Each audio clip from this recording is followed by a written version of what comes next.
മാളുവിന്റെ phone എത്ര സമയം മുമ്പ് വരെ ഓണായിരുന്നു? ഒരു 10 മിനിറ്റ് മുമ്പ് വരെ വിളിച്ചപ്പോ ബെല്ലുണ്ടായിരുന്നു. അശ്വതി അത് കഴിഞ്ഞ് വിളിച്ചു നോക്കിയപ്പോ സ്വിച്ച് ഓഫാ. ഇതിനു മുമ്പ് ഇതുപോലെ എന്തെങ്കിലും ഇൻസിഡന്റ്?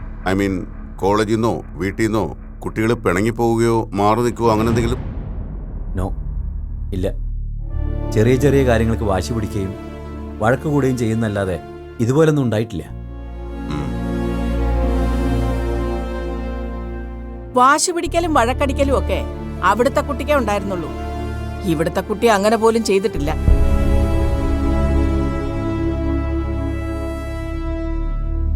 ശിവേട്ട, എന്തെങ്കിലും ഒന്ന് ചെയ്. കുട്ടികൾ എവിടെയാണെന്ന് ഒന്ന് അറിഞ്ഞാൽ മതി. നിങ്ങൾ വിഷമിക്കാതിരിക്കെ. അവരെവിടെയുണ്ടെങ്കിലും നമ്മൾ കണ്ടുപിടിച്ചിരിക്കും.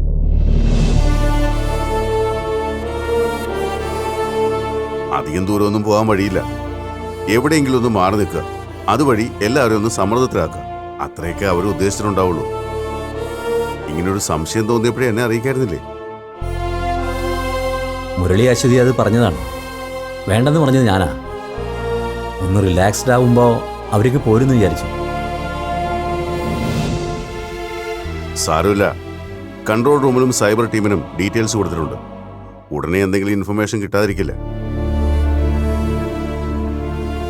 കഴിയുന്നതും ഇതധികം എക്സ്പോസ്ഡ് ആവാതെ നോക്കണം. പബ്ലിക്കോ മീഡിയയോ വല്ലതും അറിഞ്ഞാൽ കുട്ടികൾക്കതൊരു... അത് പിന്നെ എനിക്കറിയില്ലേ. പേടിക്കണ്ട. അന്വേഷണം ഓഫ് റെക്കോർഡായിരിക്കും. എന്തെങ്കിലും കോംപ്ലിക്കേഷൻ ഉണ്ടെങ്കിൽ മാത്രമേ കേസ് രജിസ്റ്റർ ചെയ്യേണ്ട ആവശ്യം വരുള്ളൂ. അല്ല, അതൊന്നും വേണ്ടിവരില്ല. ഏറിയാൽ 1 മണിക്കൂർ. അതിനുള്ളിൽ പിള്ളേരെ നമ്മൾ തപ്പിയെടുക്കില്ലേ? ബുള്ളറ്റിലായതുകൊണ്ട് സിറ്റി വിട്ടു പോകുമെന്നുള്ള ടെൻഷൻ മാത്രമേ ഉള്ളൂ. 1 സെക്കൻഡ്. സേവരെ, എന്തായിടോ? അതെ, അപൂർവ വിജയ്, മാളവിക മുരളി. അപൂർവയാണ് ബുള്ളറ്റ് ഓടിക്കുന്നത്. ആ സാധ്യത തള്ളിക്കളയാൻ പറ്റില്ല.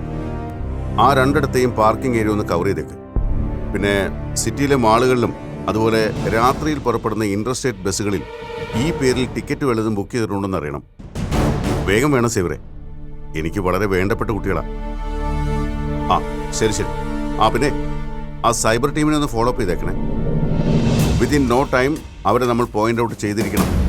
B fast, okay? ശിവേട്ടാ, എന്തായി? എന്റെ കുട്ടികള്? അന്വേഷണം തകൃതിയായി നടക്കുന്നുണ്ട്.